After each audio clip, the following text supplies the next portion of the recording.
j'ai reçu ça à ma permanence parlementaire, un petit carton. Dans le cadre du grand débat national, M. Emmanuel Macron, président de la République, prie, il me prie quand même, M. François Ruffin, député de la Somme, de bien vouloir venir échanger autour d'un déjeuner au Palais de l'Élysée le vendredi 29 mars 2019 à 12h30.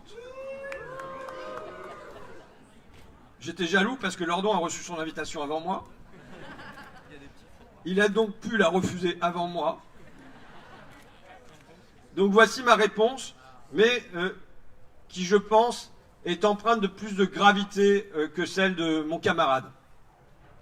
Monsieur le Président, grand merci pour votre invitation, mais je ne viendrai pas déjeuner à l'Élysée. Je ne servirai pas de caution à votre manœuvre. Pour enterrer un dossier, énoncé Clémenceau, on crée une commission. Pour enterrer une révolte, espérez-vous, on lance un grand débat. Un grand débat et des LBD, voilà donc votre réponse dans la crise. Je ne viendrai pas. Je laisserai à d'autres élus mon temps de parole et ma part de petit four. Et pourtant, croyez bien que je mesure la gravité du moment, pour notre pays. Je la mesure sans doute davantage que vous-même. Samedi après samedi, je suis déchiré par les déchirements de notre France. Quelle pitié! Que des hommes frappent d'autres hommes, que des Français affrontent des Français, et qu'importe qu'ils portent des uniformes ou des gilets jaunes. Avec notre groupe parlementaire dans l'hémicycle, c'est sans hésiter que les députés insoumis se lèvent pour rendre hommage à un policier blessé. Mais dès qu'on évoque les gilets jaunes décédés, vos marcheurs restent assis comme si, revêtus de leur chasuble, eux n'appartenaient plus au corps social, à la communauté nationale, comme s'ils comptaient pour rien. Vos marcheurs restent assis et vous restez muets. Muets pour les 82 blessés graves, muets pour 82 estropiés, éborgnés, mutilés, 82 vies amputées d'un œil, d'une jambe pour toujours.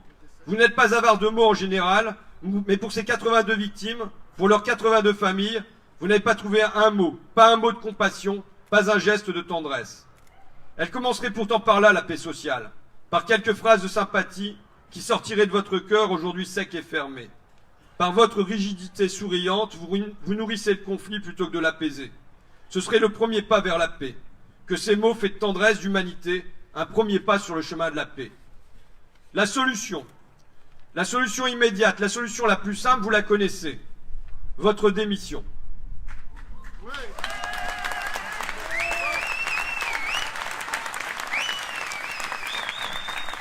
Vous êtes, à mes yeux, le pire président de la Ve République.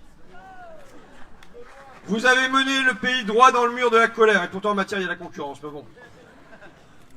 À une souffrance silencieuse, endurée depuis des années par les intérimaires, par les personnes handicapées, par les auxiliaires de vie sociale, par les ouvriers multilicenciés, par les mères célibataires, bref, par les classes populaires, à cette souffrance, vous avez ajouté l'injustice, l'évidence de la justice.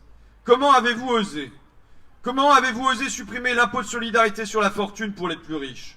Comment avez-vous osé, alors que dans le même temps, vous aviez gratté sur la CSG des retraités, sur les APL des locataires, sur les emplois aidés des plus précaires, sur le gel des pensions et des allocations? Comment avez-vous osé? C'est si excessif, tellement abusif.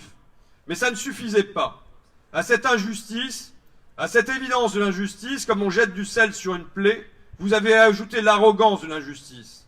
Un grand renfort de gens qui ne sont rien, de feignants, de Gaulois réfractaires, de vous n'avez qu'à traverser la rue et autres pognons de dingue, comme des provocations renouvelées.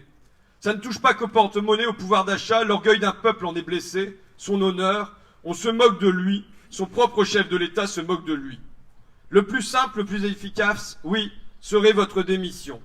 Et si, en une ultime décision, quittant votre palais, vous lanciez une constituante, si vous ouvriez la voie à une nouvelle république, où toute la vie politique, civique, démocratique ne tournerait pas autour du président Soleil, de ses désirs, de ses caprices comme autour d'un astre, alors sur le fil, vous laisseriez peut-être un nom pas trop piteux dans notre histoire.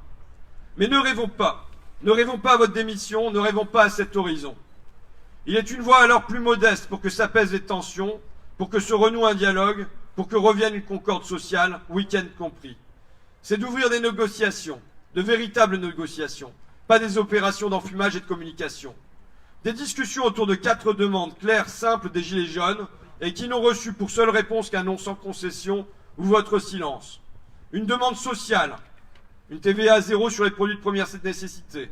Une demande fiscale, le retour de l'impôt de solidarité sur la fortune, une demande démocratique, le référendum d'initiative citoyenne, une demande judiciaire, l'amnistie pour les Gilets jaunes. Ces demandes, vous les connaissez, elles vous sont répétées depuis des mois, elles sont scandées de ronds-points en manif. Mais à la place de discussions sérieuses, à la place d'un compromis, à la place d'une main tendue, vous choisissez chaque jour la répression, l'escalade, camp contre camp, les tirs de flashballs et les peines de prison. Et votre ministre de l'Intérieur qui recourt à l'armée, qui promet de ne pas trembler, d'avoir la main ferme, d'aller encore plus loin. Même les actions non violentes désormais, même les protestations les plus pacifiques se voient frapper de poursuites, de garde à vue, de mise à l'épreuve et de sursis. Votre caste se resserre en mort autoritaire, habillé d'un sourire marketing et de déjeuner à l'Élysée, d'échanges avec élus et philosophes. Vous fabriquez des enragés. Vous fabriquez des jusqu'au-boutistes. Le pays réclame un médiateur et à la tête de l'État, nous avons un pyromane. Cette stratégie, je la condamne. Je ne veux pas la cautionner, même par un coup de colère dans votre palais, et que vos services puissent dire « Vous voyez, il s'est exprimé ». Je ne viendrai pas, même pour énoncer cette chose simple, il n'y a pas de paix sans justice. Je vous remercie.